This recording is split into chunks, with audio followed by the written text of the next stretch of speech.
Sir ఒక మాట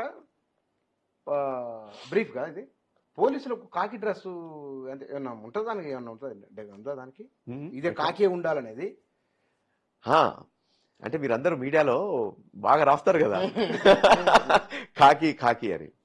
కొంతమంది మా సహోదరులు కొంతమంది ఇబ్బంది పడతారు కాకి అని రాస్తే. కానీ మనం బాధపడాల్సిన పని లేదు, మీరు అనొచ్చు, మేము వినాలి కూడా. కాకి అంటే ఏంటి అనేది ఒక మా సార్ చెప్పిండ్రు, రమేష్ సార్ అని చెప్పి ఇప్పుడు ఐజీ ఉన్నారు, ఐజీ పిఎండ్ఎల్ డీజీ ఆఫీస్లో. ఆ సార్ ఒకరోజు చెప్పిండ్రు మాకు,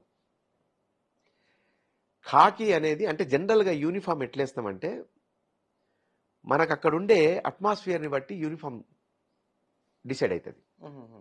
అంటే దుమ్ము ధూళి ప్రాంతాలుగా ఉన్నప్పుడు ప్రతిసారి ఉతుక్కోవటం వేసుకోవటం అనే పద్ధతి లేకుండా, అది దాని మీద పడ్డా కూడా ఇది మాసిపోయింది నలిగిపోయింది అని తెలవకుండా ఉండటానికి అక్కడుండే వాతావరణ పరిస్థితుల్ని బట్టి అక్కడుండే అట్మాస్ఫియర్ని బట్టి మనం ఒక యూనిఫామ్ని డిసైడ్ చేయడం జరుగుతుంది.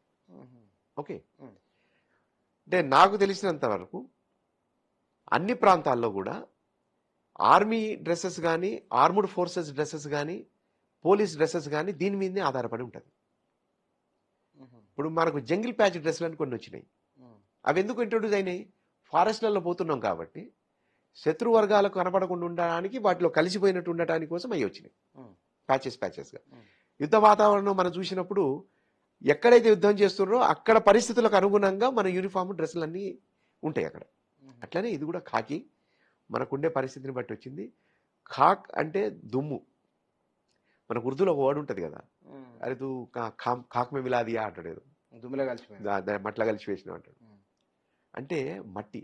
మా సార్ ఏమంటాడంటే, రమేష్ సారు, ఈ మట్టి అంటే